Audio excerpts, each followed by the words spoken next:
Tarkšt. Sveiki. Sveiki. Sveiki. Sveiki ir vėl susitikę. Čia po darbo. Sergejus yra iš tikrųjų po darbo su darbinio Maike. Taip. Faktas, kaip blynas. Jonas, tu po darbo? Po darbo. Jonas irgi po darbo. Aš po ofisinio darbo. Nes uniformų. Tai va. Ačiū už komentarus visiems. Džiaugiamės, kad jų gaunam. Jo.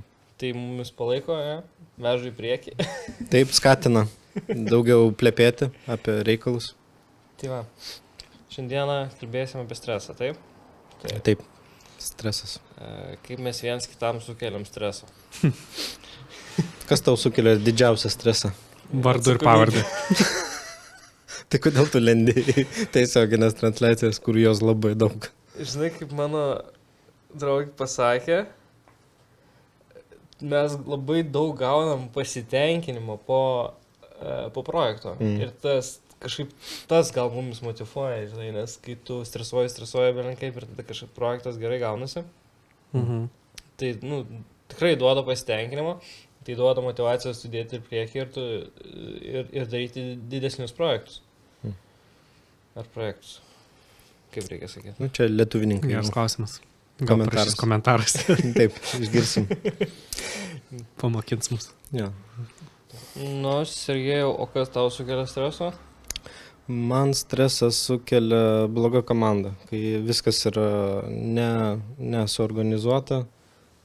Aš mėgstu improvizaciją, bet viskam yra ribos. Tai kuo toliau, tuo daugiau aš noriu, kad viskas būtų suplanuota, apgalvota. Ir jeigu nesuplanuota ir gaunasi be streso, čia yra tikimybė, kad tai pasisekė labai. Dažniausiai viskas atvirkščiai, jeigu nepadarai namų darbus, viskas krenta. Tai tiesiog iš rankų. Taip, pritariu tau, kad jeigu komanda yra ne pati geriausia, nes kažkas, kiekvienas daro po kliurką, tai irgi taip pat sukelia streso, nes atsakomybė. Ir gal tada, gerai, ne tiek kiek atsakomybė, bet tada tampa sunkiau dirbti. Tada turi pats daugiau daryti. Tada tampa taip, kad aš gal pats geriau padarysiu, nei kažkam pasakysiu kažką, nes tiek blogai padarys ir tada reikės jai perdarinėti. Taip, bet reikia irgi žinoti, kada reikia sustabdyti tą stresą, perteikiant jį į kitus. Ta prasme, niekas nežino, kas viduj kiekvienas iš mūsų daug spaudimo ir taip toliau. Taip, tą reikia labai valdyti save, kad būtų flow. Kažkas nepavyksta, tu tada stengiasi viduj, ten pradėti nervuotis kažką, bet vis tiek tada arba kažkaip gražiai parodyti reikia, kad kažkas ne taip, arba jeigu nesupranta, galima ir supykti.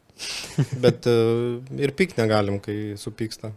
Ta prasme, momente mūsų atmosfera yra įtempta. Tai iš tos pusės niekur nedingsi. Vėl atsakomybė. Kadangi, kalbant apie transliacijas, tai kadangi tai yra vienkartinis dalykas, nebent tai yra perfilmuojamas dalykas, bet transliacija yra tai, ko nepakartosi dažniausiai, tai išeina į eterį.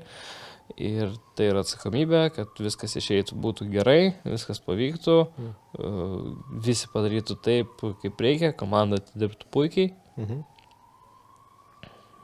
Tai va. O tu jautei kažkur 100% pavykusių projektų tą energiją? Ar visada lieka kažkiek, ko tu pats nepatenkinti? Nebūtinai, kad čia kaltė yra komandos narių, bet kad tu nepadarei iki galo kažko. Dažniausiai netgi būna režisuojant, tiesiog pats primaigai kliurkų, ne tą mygtuką paspaudė, išeina juodas ekranas vietoj kitos kameros. Arba vardas. Arba vardas, net tas iš vis vietoj Jono Petras koks nors.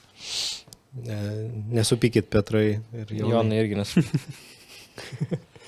Nepyk. Stresą man kelia. Tai jo, tai tokie, bet yra buvę projektų, kurie tikrai buvo paveikę, manau. Yra, kurie buvo paveikę vien tik, kad, buvo kliurkų, bet vis tiek tai, kad mes jį sugebėjom padaryti, vis tiek tas atneša pasidžiavimą, net tai, kad tai išėjo į televiziją, tarkim, gyvai ir panašiai. Ir tūkstančiai žmonių stebėjo tavo... Taip. 1010 panašiai. Taip. Ne tik, kad įranga veikia taip. Vienintelis dalykas, kas irgi atneša tokį, kad įranga veikia, žinai. Jeigu įranga veikia, tada jau visos yra žmonių kliurkas. O jeigu įranga neveikia, tada jau yra kažkas rimčiau. O nedaug dievė ir įranga, ir žmonės to vienu metu. Taip. Bet tu esi jaunas kūrėjas, o atsakomybės daug. Dažniausiai Chebra nemėgsta pasiimti ant savo pečių projektus iš karto, taip, jauni. Aš apie jaunus, kurie turi suvaldyti ten 15 žmonių ir visą tą naštą. Manau, tai vis tiek, jeigu tu nori, tai yra priprantama, užaugama prie to. Bet nenoriu sakyti, kad visi, bet didžioji dalis jaunimo šiuo metu nenori atsakomybės. Bijo, kad kažkas bus blogai ir tada jam reikės prisimti savo vardu kažką. Bet tu pats nusprendė pasiimti atsakomybę, ar tave likimas išmetė į tą poziciją, kai tau reikėjo... Kažkaip po truputį viskas. Nebuvo streso. Mažesnių, didesnį projektėlį ir pavyko kažkaip. Tai buvo, ką žinau, gaunas gerai. Kaip tau gerai buvo pirmą kartą, kai tu buvai ne prie vienos iš kamerų, bet prie viso režisavimo ir viskas priklauso nuo tavo paspaudimų. Atsimenu, gal vienas pirmųjų buvo, nežinau, bet važiavom, buvo karatė šventė Švyturio arenai ir dirbom 3 kameros, 2 operatoriai ir aš. Visų pirma, tai teko siūstis Virtual DJ, kad paleisti video, nes arba miksas ar kažkas nepasileido mano kompo. Tada vidury, gal transliacija, man atrodo. Vienam operatoriui pasidarė blogą, jis vos ten nalt pradėjo ir tu toks nežinai, kas vyksta. Bet gerai, atsistatė žmogus. Tai va. Nepasimetė. Jo, bet čia buvo seniai. Ir taip kažkaip pabiški augant tą pačią Palangą, kur minėjom praeitą laidą. Tai irgi tai daug atnešė patirties.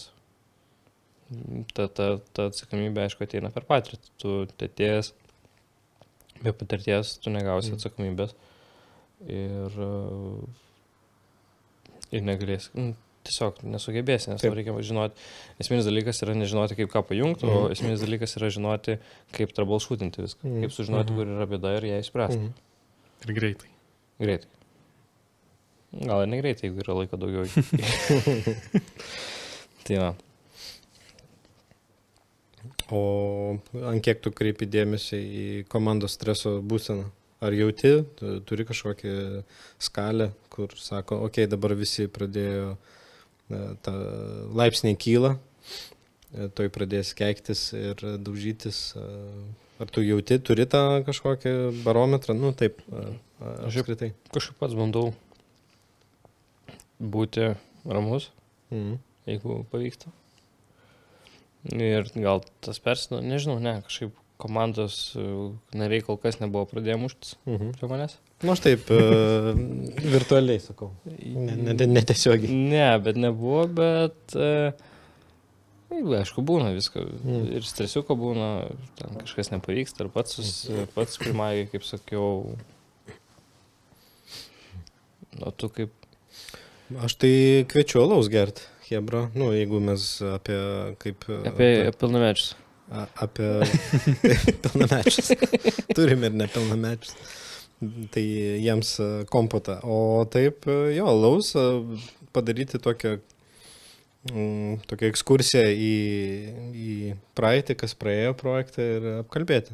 pasijuokti galbūt iš tų dalykų, nes tuo momentu eigoje buvo daug spaudimo ir visi mes turim ribas, iki kokio laipsnio gali pakilti emocijos. Kiekvienas skirtingas. Taip, visi kažkas lėčiau, o kiti dėl kažkokios smulkmenos, kurią negalėjai planuoti, pradeda palaipsnių įtūžti. Tai manau labai ir mes pradėjom tą daryti, jeigu atkreipi dėmesį, tas po darbo irgi čia viena iš tų idėjų, kai reikia refleksuoti, ką mes padarėm ir tuo būdu pasižiūrėti, gal kažką keisti ir mes daug ką pakeitėm, manau. Būtent šnekėdami. Išsikalbam, suprantam. Nes iš pradžių, aš juk sakiau, kad iš pradžių man buvo keista live video ateiti į transliaciją, nes viskas gan greitai vyksta ir paskui nėra laiko su jumis paplepėti. Nes jūs išbėgat, išvažiuojat, labai daug reikalų, ką jums reikia padaryti ir jūs išvarot. O opera atvažiuoja, atidirba savo ir irgi išvažiuoja, nes jie turi kitų projektų rytoj ir netgi būna tą pačią dieną, jie turi važiuoti, filmuoti kažką dar kitką. Tai nėra to kaip subūrenčio, žinai, tam pusvalanduką ar valandos, kur gali šiaip apie žvejybą, apie vaikus, apie gyvenimą paplepėti. Vis tiek, prieš transliaciją dažniausiai jo, jeigu besiruošiant, tai mes būname busy, o operatoriai atvaro pusvalandį iki, pasistato kameras, susibalansuoja ir viskas. Ir, žinai, dirbam. Nu, nelauks jeigu mūsų, tai išvažiuoja, varo, o mes toliau tvarkomės. Jo, tai tas gal svarbu suprasti, kad visi komandoje esam viena, o ne, kad hierarchijų nebūtų. Ir tas svarbu irgi žinoti psichologiją, ne tik, kad padėti suvaldyti stresą, bet iš tos pusės, kad nuspręsti iš anksto, kurie komandos nariai tiktų šiam projektui geriau, nes jie gerai susidirba, jiems viskas aišku, be žodžių, netgi būna taip, yra tokių atvejų, kur patirtis parodo, kad nereikia per daug aiškinti, jie gaudo viską iš karto, hop, ir tik pagalvoja, o jau vyksta veiksmas į tą pusę. Tai yra susidirbimas? Jo. Atsimenu irgi vieną su Marium filmavom. Laidą filmavom vieną, dviese buvom, paprastą pokalbių laidelę ir brolį filmavom. Nežinau, dabar nepasakysiu, kurį. Irgi mes atvažiavom, biškį vėluodami, ten greitai statomis, puf. Sako tas Lavrinovičius, oho, kaip iš čia susidirbė. Tiesiog aš einu paimti metų Marių laidą, Marius, viskas, net nereikia sakyti, kas kam ką. Aš dabar atsimenu irgi gerą pavyzdį, buvo filmavimas pilnometražio filmo Kaune, tai Hello kauniečiai. 14 dienų dirbom ten, gyvenom kartu irgi. Ir nepažįstami mes su jais, pirmą kartą aš susipažinau su visą komandą, su aktoriais ten ir taip toliau, buvau prie apšvietimo. Tai kažkurią dieną vienas iš komandos narių, bevažiuodamas į lokaciją, kartu su manim aš vairuoju, jis pradeda spausti į negatyvą tokį. Tas režisierius, nežino, ką jisai daro, viskas neorganizuota, bla bla bla. Žiūriu po kelių valandų, jau daug šneka tą patį ir taip, kaip gniužtai, jo paleidė nuo kalno. Jau 5, žinai, man teko pasakyti, hebra, mes čia visi, kam atvarėm filmuoti, ar tai irgi, visi... Tada, kad ir koks jis būtų blogas žmogus, tas režisierius vis tiek, tu dirbi su juo, tu dirbi jam ir jeigu tu pasirašyti, tu padaryk savo darbą gerai.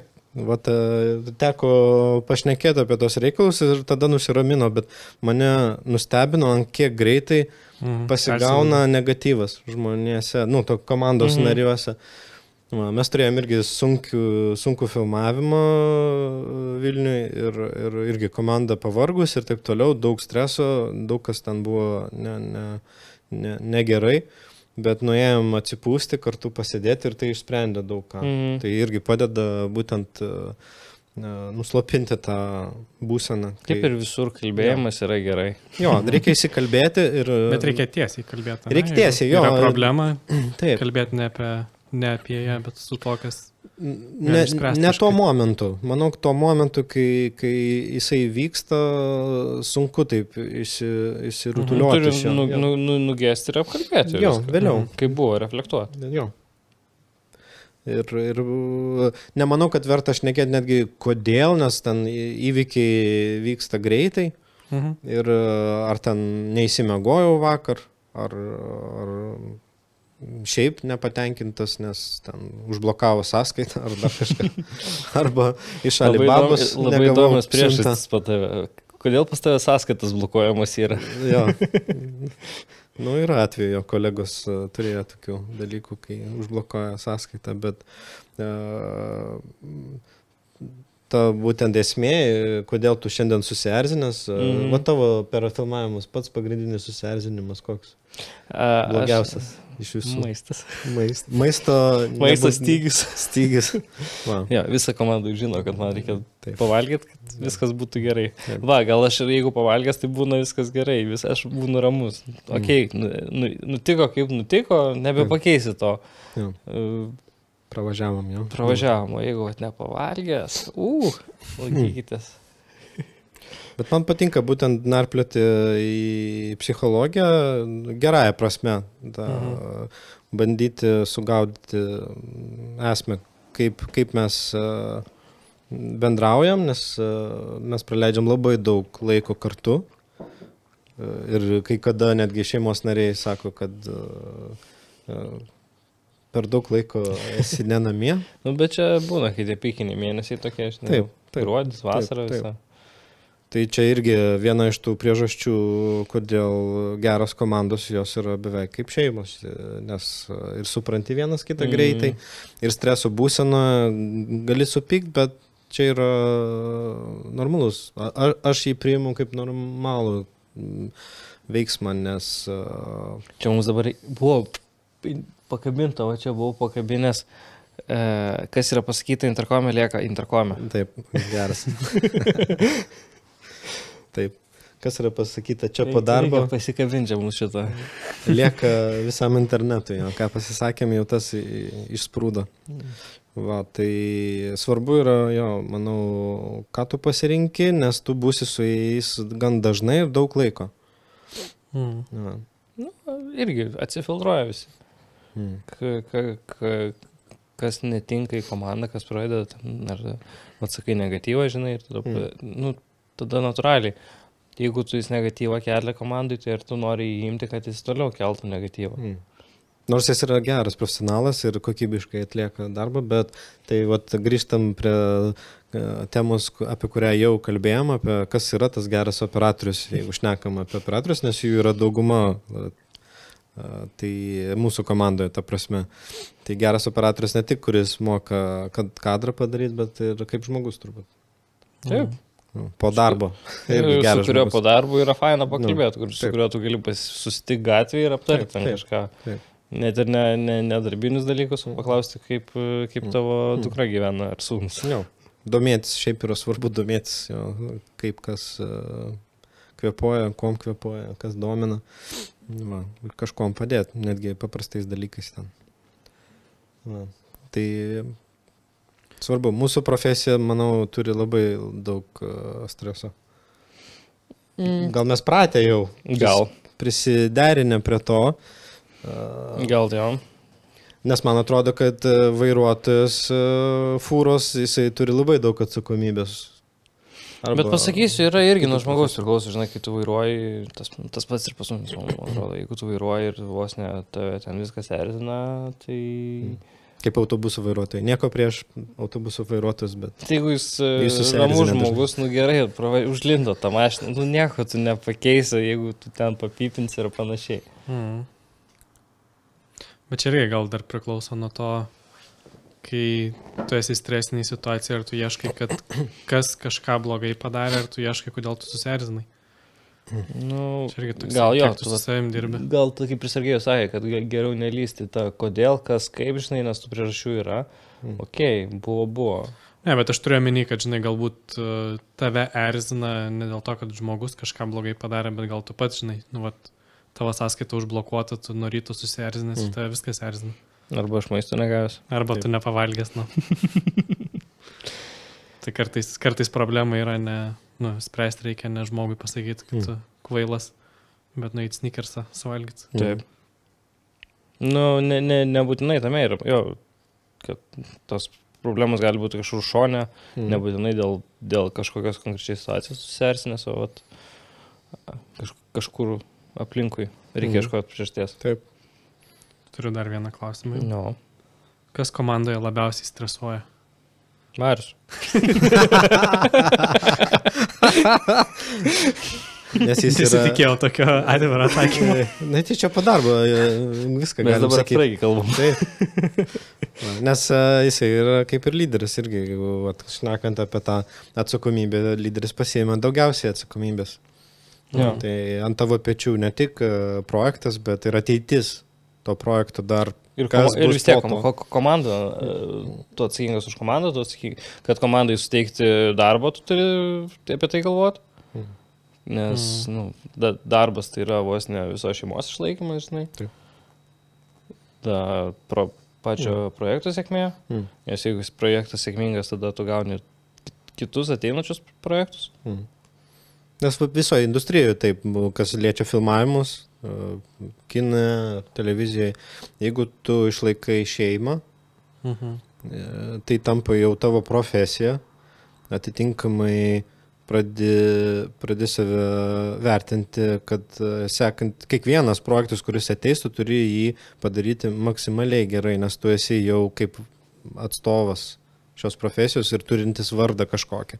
Kai pasako vardą pavardę ir žmonės sako, aš jį žinau, su juo tikrai bus fainiai, aš su juo nedirbau, bet girdėjau iš aplinkinių.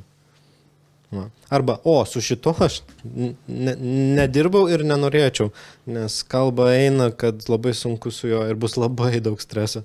Tai yra pozityvus stresas, kuris skatina judėti į priekį ir jeigu Marius stresuoja, Edgaras stresuoja, jie stresuoja, nes ant jų pečių daug yra atsakomybės. Tai yra normalu. Tai turi būti, tai yra pozityvus stresas, nors kiti gali pasakyti, kad rūpestis gal labiau negu stresas. Jo, tie įsireiškimai arba ten keiksmažodžiai eterėje, viskas yra ok. Ne į patį eterį, o aš interkomą. Interkomą, atsiprašau. Kas kur lieka interkomą. Jo, dar į eterį nebuvo išėjęs, bet ta prasme jis yra pozityvus, aš jį žiūriu kaip į pozityvų. Kuris judina tave į priekį, stumia tave į priekį tobulėti, o ne atbulai, kad slopina ir tu nuleidi rankas, aš nebenoriu jau. Ačiū, bet čia per daug streso. Balastinius tankus valyti irgi daug streso. Ne? Jo. Ten nėra atsakomybės tokios rimtos, bet šiaip ten yra slidu, tamsu, gali nukristi kibiras, jeigu tu ten atsipalaidavai viršuje, žinai, ant žmonių, ant jų galvų.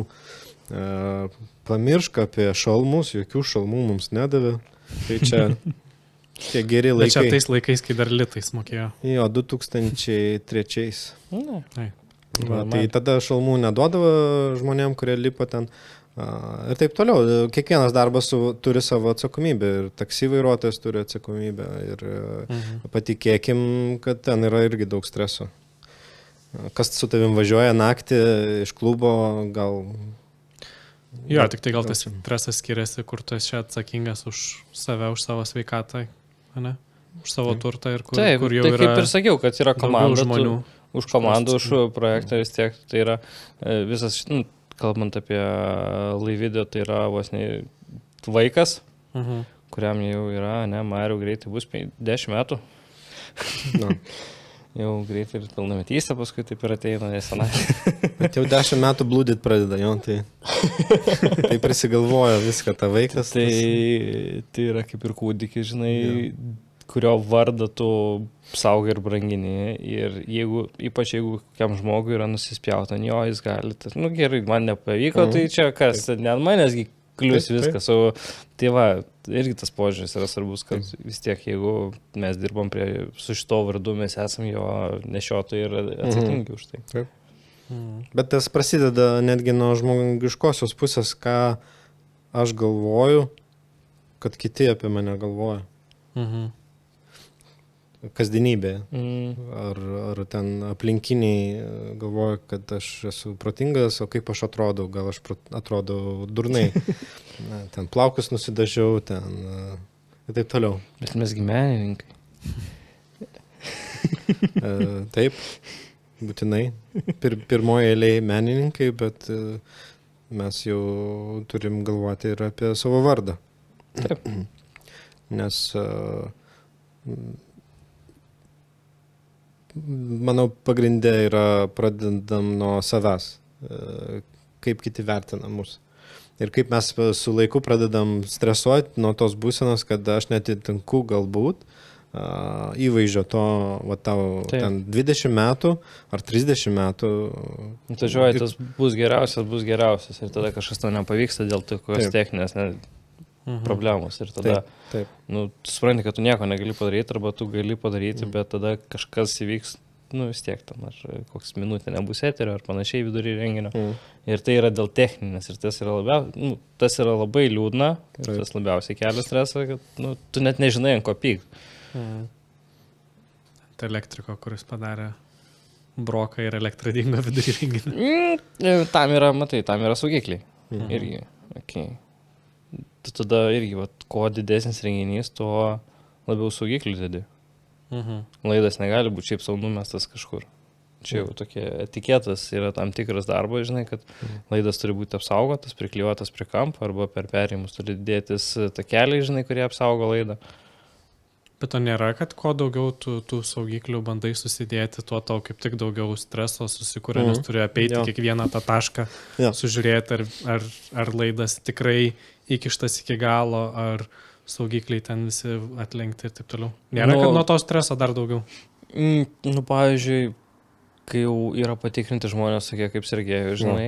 Norėjau apie tą sakyti. Pagirt save. Tiesiog pasitikė žmogum, žinai, bet yra buvę, kad pasakai padėk ten takelį, žinai. Padėti. Gerai, svarbu laidas bent jau takelį, žinai, ant takelį neužmesti ant laido. Bet vis tiek, ne taip jie turėjo ten susijungti, nesusijungė, žinai. Eis kažkas, nukirs laidą, žinai, užmint. Smulkmenos yra, bet žinai, o ką padarysi? Praeini ir patikrini. Jeigu turi laiko. Aišku, jeigu nėra laiko, tas yra kitaip biškai. Bet reikia ir nepamiršti pasitikėti. Kad mes ne visagaliai, bet, kaip sako, daviriai nuo praviriai. Taip. Geriau pasitikėk, bet patikrink. Sakau, yra žmonės, kurių gali netikrinti, ta prasme, kurie padarys viską gerai, bet yra tų, kurie tiesiog geriau, pasakai padaryti, ypač jeigu pradedantysis koks. Būtinai reikia sutikrinti, ar viskas ok. Bet svarbu, komandos nariai irgi norėjau papildyti, kad turi pasitikėti komandą. Be pasitikėjimo nieko nebus, tu vienas nebūsi komanda. Bet mes nuo to pradėjom. Mes buvom tokioje situacijoje, kur mes buvom vieniši. Ta prasme, mes galėjom viską, bet tu pasitikė tik savim. Galiūnai buvom. Galiūnai. O dabar mes dirbam komandoje ir tu turi... Ir komandos esam niekas. Man patinka ta filosofija, kur beje, tu užsiminėjai šiek tiek su burlente, taip vadinasi? Banglente. Tai man patinka ta filosofija, kai tu esi ant tos bangos, bet tu turi pasitikėti savo įgūdžiais, ką tu išmokai, to lygio. Ten tai, tu turi pajusti tą bangą. Tu turi pajusti, bet tu neužlipsi ant didesnės bangos. Vis tiek, tu turi palaipsniui eiti. Taip, bet tu turi bent jau priartėti prie tos didelios bangos, jinai tau užkrenta ant galvos. Ir tu tada pedalinė atgal ten, kur varlinukas ir kur nereikia draskytis, reikia makintis. Tai čia irgi gerai yra patekti į didelę bangą, pamatyti tą jėgą, kiek ten daug visko pripildyta, kiek daug ten atsakomybės ir paskui grįžti ten, kur yra tavo lygis. man svarbu yra žinoti, koks mano lygis šiuo momentu, kad nelipti aukščiau jo. Na. Jo. Čia kaip ir logiška, kad žemiau jau neįeisi, bet koks yra tavo lygis, kuris yra... Komforto zona. Kažkurio atveju jo, bet ne visai komforto, tada nebus gero rezultato. Reikia šiek tiek... Labai komforto zonai nebus tobulėjimo, bet vis tiek turi biškį išeiti, bet ne per daug. Jo.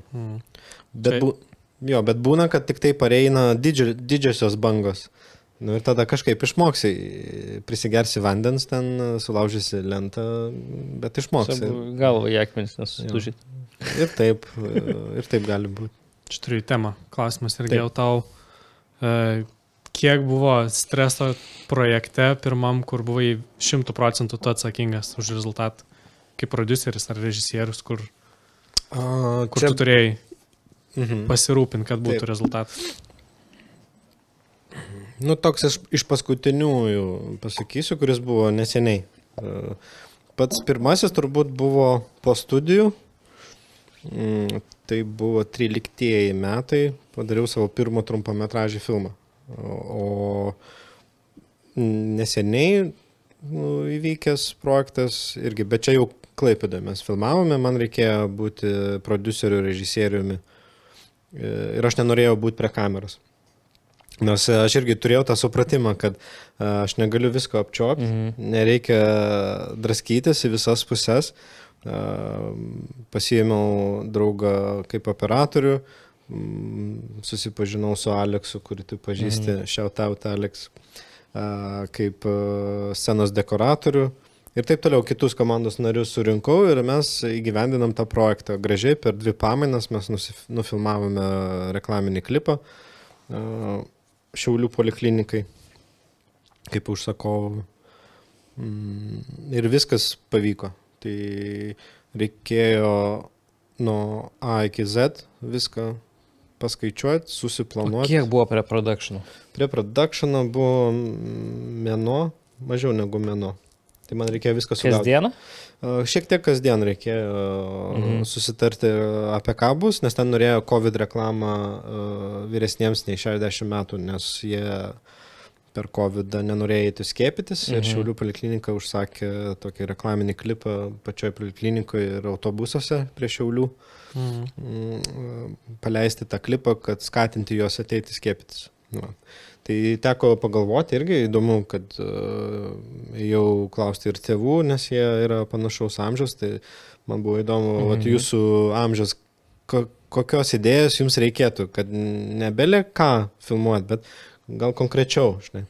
Tai tėvas sako, tipo, riešk tiesiai, nes televizijoje ir visur pilna yra reklamų, kurios sako, eik skiepyti, skiepykis. Tai parašiau scenarijų, nusinčiau, man užsakovai atrašo, mes nežinom, ar supras tie žmonės, sakau, tada aš nedarysiu. Okei, tada daryk. Ačiū. Ir pradėjo tada burtis komandos nariai mums ir pasiskaičiau, kiek dienų užtruks. Tai teko sėdėti ir nepaleisti. Operatorius atvarė iš Škotijos, jis yra klaipėdietis, bet gyvena Škotijos, tai jis iš Škotijos atvarė šiam projektui. Su Aleksu pabrainstorminom, jis kaip mizanscenos jo set dizaineris. Lokacijos buvo visos natūralios, jam reikėjo tik pagražinti jas. Tai jisai daug įdėjo į tą reikalą, bet reikėjo jam ir duoti daug informacijos, tai irgi atsakomybė išaiškinti, ko man reikės, kokią aurą išlaikyti ir nuotaiką tame projekte. Ir pavalgyti nepamiršti, nupirkti, atsigerti ir taip toliau degalai. Bet tu kaip ir prodiuseris buvai, ne? Taip, man reikėjo įtilpti į tą biudžetą, kuris buvo mažas. Nedidelis biudžetas, bet mes įgyvendinom ten minutę su biškiu, gavosi ilgis reklaminio klipo. Aš esu patenkintas rezultatu, nežinau kaip kitiems, čia jau sunku. Reikės pažiūrėti, nemažau. Jo. Parodysi man. Tai čia pirmas Lietuvoje konkrečiai, nes aš Lietuvoje dirbau, bet prisijungiau prie kitų projektų. O čia buvo pirmas, kuris paskatino mane judėti toliau ir daryti daugiau tų projektų, kaip jos įgyvendinti nuo iki. o ne prisijungti prie jų, kai jie jau yra parašyti scenarijos pavidalu. Aš jau uždaviau tą klausimą apie pre-productioną, tiesiog norėjau parodyti, kad kiek reikia to pre-productiono, mėnesį 2 dienom. Kad 2 dienas išvažiuoti ir jas kokybiškai... Čia labai nei tema, bet vis tiek, kadangi apie tai kalbam. Į temą, nes tas mažina stresą, nes jeigu tu atvažiuoji vietoje ir turi ten susigaudyti, gal ir tema, taip. O rezultatą vis tiek nori gerą padaryti, išsizuoji ant to streso kosmosus. Prieš 2 dienas buvau filmavime, kuris turėjo labai daug streso. Tai tarsi žengiau 5 žingsnius atgal ir patekau į tokią gan sunkią situaciją, būtent kai nėra pasiruošimo, kai neapgalvoti judesiais ir seka, pradedant nuo to, kaip pavyzdžiui, tu filmuoji viename pastate, bet kuris turi 4 aukštus ir scenos yra iš visų 4, klausimas, nuo kurios pradėsi. Viršutinės. Ir sekanti po viršutinės bus? Žemynai. Tai norisi logiškumo, gerai, kad tu esi Edgaras, tai logiškai ir pratingai mastai, tai susinešam visą šmutkės į 4 ir judam paskui 3, 2, 1 ir įsineždinam iš patalpos ir važiuojam ilsėtis. O ne, įbėgam į 1, davai 4 sceną nufilmuojam, į 4 aukštą. Ne, dar 1 nepabaigėm, dar vieną reikia kadriuką, vėl į 1 ir tokiu būdu... Čia irgi pre-productiono neturėjimas. Jo, neapgalvojimas ir nesupratimas, kodėl padeda mūsų patirtis nuo iki, tai jinai duoda tas žinias, kai tu gali kokybiškai pasiskaičiuoti, kad visa komanda patogiai jaustųsi. Ir jie supranta, jeigu jie dirbo prieš tai, jie supranta, kad čia yra kaip mes pratę, arba aš niekada dar taip nedariau, bet čia taip kokybiška, aš irgi taip noriu ateityje. Nes prieš tai buvo visai chaosas, aš galvojau, kad tai yra norma, bet iš tikrųjų tai nėra norma. Turi būti kokybiškai pagalvota. Mes turėjom vieną pasikvietą žmogų čia į ofisą ir kalbėjom. Jis sako, aš studijavau, neatsimenu tiksliai, ką jis studijavo, bet kažką su kinu irgi. Sako, aš studijavau ir ten mokino. Kiekvienas daro savo dalį, mes turim pasiruošimą. Ir sako, tada realybė ateina. Ir sako, tiek mažai projektų, kur žmonės daro savo dalį, o ne viską. Ir daro su pasiruošimu, iš anksto pramąstymu, kaip teisingai daryti, nes dažnai nežinau, čia galbūt Lietuvos problema, bet turbūt, kad ir ne. Kad visi laksto ir atrodo, kad tu sutaupysi laiko darydamas iš karto, bet realiai gaunas priešingai, ne? Nes čia toks tarsi paskubėjimas, čiupkim ir bėkim ir darykim. Tai dėl to aš ir gal nenoriu, daryti vienos, filmuoti tų reklamų, čia kiek... Pirmą laidą, matau, kalbėjo mane, kad tiesiog nebesinori to draskymasi. Vėl kažkelintą kartą apie tą patį sakau. Bet tas yra, kad nesinori to draskymasi. Ir kaip pafilmavom kartu su Sergejum, su komanda reklamą, kai kiekvienas turi savo, yra pre-productionas padarytas, nuostabus, puikaus mūsų prodiuserio režisieriaus Sergejo. Ačiū. Tai ir tada tu dirbi vis stepsais, yra viskas suplanuoto eiliškumas, yra visos kadruotės, viskas yra, tu žinai, ko tau reikia. Ir tada dirbas, nusifilmuoji viską, žinai, kiek ką tau reikia, plius ne tu vienas, o 2, 3 žinai, ką tau reikia konkrečiai, kokių kadrų. Ir tikrai tada yra saugumas dėl kažko. Saugiklis yra. Saugiklis, nesaugumas. Saugiklis, jo. Kažkaip. Čia tas posakis, 7 kartus pamatok ir 1 kartą 8 pjauk. Bet yra kitas, kol aš matavau 8 kartus, kažkas, atėjo ir nupjovė. Tai yra tokių irgi, žinai, tai yra baimė, kad kol aš čia mąstysiu, jau kažkas jau pagrebė tą idėją ir padarė. Dėl to gal, žinai, ir dėl to 7 matavimų kaina didėja, aišku. Ir turi balansą, turbūt turėti, nes tu, žinai, gali su vienu projektu dirbti 3 metus arba iš kiekvieno projekto darai mokaisi, bet irgi daryti nebelia kaip, su pasiruošimu. Kažkur tas balansas turi būti tarp tų 2 kraštutinumų. Taip ir paaiškina kainas industrijoje, kai yra projektai, kodėl jie kainuoja brangiai, nes žmonės sėdės gal 2 savaitės, gal savaitę, bet labai intensyviai, galima ir 3 dienas labai intensyviai su visa komanda sėdėti, mąstyti, kaip tą projektą padaryti kuo ramesniu. Ir kartais reikia 2 valandas paskambinti, kam nors kas geriau žino už tave. Taip. Ir būtinai nesikuklinti, va, tai irgi man patinka, kad kai kažko nežinai, kur yra ta riba. Jeigu aš dabar užsispirsiu, bet eigoje sudegsiu emociškai, apie ką mažai kas kalba turbūt, kad aš pasitikėjau savim, bet ne iki galo. Geriau aš būčiau pakvietęs Edgarą vietoj to, kad važiuočiau vienas, bet gal toks brožas žmonių, gal arba pasikonsultuoti. Daugiau pinigų savo nori irgi. Taip, va čia jau labai įdomi tema, apie kurią turbūt kitą kartą pakalbėsime, apie tą taupumo atžvilgių sutaupimo. Aš geriau savo kišenę daugiau biudžeto įsidėsiu, negu išsidėliosiu su komanda ir gausis visiems po truputuką. Buvo irgi man keletą projektų tokių tipo, kad čia vos noriu, kad tu klipą filmuotum. Gerai?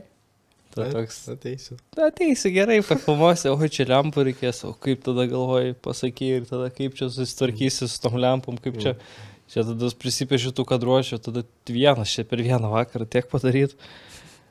Gerai, kad tas projektas nuplaukė. Tai gerai. net negaila, kad negavai ten tų pinigų ir tiesiog, ramu. Nereikės paintis. Na, aišku, čia dar buvo keletą metų, gal labiau vienas dirbau. Bet ir fainai, kad matai bangą, kuri ne tavo yra lygiui, geriau ją praleisti. Jo. Tai kaip apibūdina tą industriją. Nes būna užsakymai labai brangus, bet čia irgi reikia įsivertinti, ar gali. Ar sugebėsi išvažiuoti. Ar turi pakankamai patirties. Taip. Čia liečia belė kokią profesinę, tik mūsų filmavimai belė kokiuose. Ten pradžioje įmonės, kai atsiranda, jie ten kėdutės daro, tai 5 kėdutės į mėnesį padaro. O jeigu užsakymas iš Ikėjos ateis 10 000 kėdučių, čia jau bus didelė banga, tai man staklių reikia didesnių, man žmonių reikia. Sandėlio viską reikia. Sandėlio ir fūrų, kurios vežios. Ir paskui mėnesį užsako, kažkas netitinka, žinai, ir tada vėl viskas ir tu turi visus žmonės atleisti, reiškia bankrotas, nes tau jau per daug įsipareigojimų. Bent jau tos mintis turi ateiti į smegenis, kad o jeigu kitą... Kaip ir bebūtų skaudu, reikia pasakyti kartais ne. Reikia mokinti sakyti ne, turbūt tam stresui irgi, kai išgirsti projektą ir jau kažkokie klaustukai ateina. Ar pasirašyti, nepasirašyti, aš ten nieko nepažįstu ir taip toliau. Tai mes pradėjom spręsti tą reikalą, kad mes jau važiuojame kartu su komanda ir kad nesitaškyti. Geriau važiuoti visų būrių, o ne kad aš vienas ar tu vienas kažkur važiuoji, kažką filmuoji. Tai live video yra vienas iš tų dalykų, kur kaip magnetas. Jis yra įmanomas tik komandos narių visų indėlių, o ne pavieniai. Tai jo, skatinu nebūti pavieniais, o jungtis, susiburti ir mažinti stresą, nes jo daug yra šiaip gyvenime. Aš ir nervų ląstelės atsistato. Kažkokiam amžiui jau nebeatsistato. Ne? Tavo ar mano amžiui? Man pusė dar atsistato? Nežinau kaip ten. Bet geriau mažiau deginti tada. Geriau deginkim kalorijas, ar ne ląstelės. Ir nepamirškim jo, kad vieną gyvenimą turim, visi atsirasim vienoje toje pačioje vietoje, svarbu yra kaip mes jį gyvenam. Kokios filosofinės mintis? Tai aišku, čia juk po darbo. Dar pabaigai vieną paskutinį klausimą, mes čia nemažai, man atrodo, jau paminėjom apie tai, kaip jūs tvarkote su stresu. Tai minėjom, kad Edgarui kartais pavalgyti užtenka, kad kartais reikia tiesiog pasiruošti arba įtraukti kažkokių žmonių, ar turit kažką, kai jau jaučiat, kad stresuojat, kad jau ten nugaros raumenys traukia ir nieko nebesinori, ar turit kažką, ką darot arba kažką nustojat daryti gal? Geras klausimas. Toks kaip receptas, jo, toks mūsų individualiai. Tiesiog čia gal ne tiek patarimas visiems, kaip reikia daryti, bet ką gal jūs turit, ką daryti. Šiaip iš gyvenimo, net ne konkrečiai tam prieš kokias kitas gyvenimiškas situacijas, tai kvepuoti. yra tas, pavyzdžiui, laikrodis pas mane yra, kur ten, tipo, sukas ir ratukas ir... A jis jaučia, kai tu pradedi... Ne, tu pagal jį žiūri kaip kvėpuoti, ne jis pagal... Bet reikia dar sugebėti jį pajungti, jo, kad pažiūrėti. Bet šiaip kvėpuoti iki 10 skaičiuoti. Bet žiauri geras klausimas, jo. Koks tas būdas? Nes čia kartais, nebūtinai kažkas ten tokio magiško, gal iš tikrųjų tiesiog reikia sustoti, pakvėpuoti, suprast, kad tu stresuoji tuo metu, ne? Jis kartais bėgi, net nesupranti. Aš net nežinau, čia toks bendras visiems gyvenimo atvejams ir jaučiu sustot. Okay. Ar tai yra vienos dienos, ar tai yra 1 metų, žinai, jeigu 1 metų, tai ten kasdieną tau galva kažkas graužia. Jeigu 1 dienos, tai vis tiek tada kiekvieną minutę tau kažkas galva graužia, tai tiesiog stop, okay. Kas, kodėl, dėl ko, kaip. Visus klausimus savo užduodi ir toliau. Mano atsakymas būtų humoro jausmas labai svarbus. Šiaip gyvenime, ne tik... Ironija. Jo, pasijuokti iš netgi paties savęs. Čia yra mano moto toks, nepamiršti pasijuokti. Ir su įdomia komanda, su įvairovė, tai ir amžiaus, ir pomėgių ir taip toliau, mes visi skirtingi. Mūsų smegenys yra skirtingos, individualios. Kaip tik šiandieną žiūrėjau keliautoją vieną išvarę su motociklu. Turkija. Visi žino lietuvis čia žodžiu. Savas. Į Turkiją su mocu, ten nusidūžė, grįžo į Lietuvą su šypsena, žvengė iš situacijos. Ta prasme, aš netgi stebėjaus, kaip į tokį dalyką galima su tokiu jumoru žiūrėti. Tik tai taip. Nes mes, tu gal neatkreipi dėmesį, bet mes šiaip daug juokaujame. Tai darbą mes būtinai. Ir netgi to pačio eterio metu, žinai, ar kažką. Aišku, gal ten ne visus juokelius galima prie užsakovų sakyti, žinai. Taip. Ten reikia susilaikyti tam tikrais momentais, bet tarpusavį tai taip būna. Ja, tai iki ašarų, nes tas momentas antiek rimtas, bet komandos nariai tave skatina atsipūsti. Kaip žiauriausia būna, ne? Kai tu prie kameros turi tylėti, o mes tiesiog verkiam iš juoko ir tada... Ja. Bet apie tą juokavimą, jis toks dvipusis yra. Visų pirma, kai tu juokiesi, tu pradedi kvėpuoti. O čia kaip ir, žinai, daug oro ėmi, o paskui aš tai kai juokiuosi kaip arklys, žinai, tai labai stipriai. Tai tas momentas, kai tu pradedi juoktis, jis padeda labai stipriai. Netgi vidinis kikenimas yra fainai, pasijuokti ir tai labai svarbu. Aš daugiau turbūt link komandinių žaidimų iš vaikystės, kur galima kartu pasijuokti ir pažaisti ir pasikeikti. Tai turbūt tas irgi padeda, kad svarbu, kas aplink tave, su kuriais tu gali atsipūsti. Streso būsena, nes tie, kurie jau dažniau aplinkui, jie supranta, kad tai yra daug dabar atsakomybės, reikia padėti jam kažkokiu būdu į...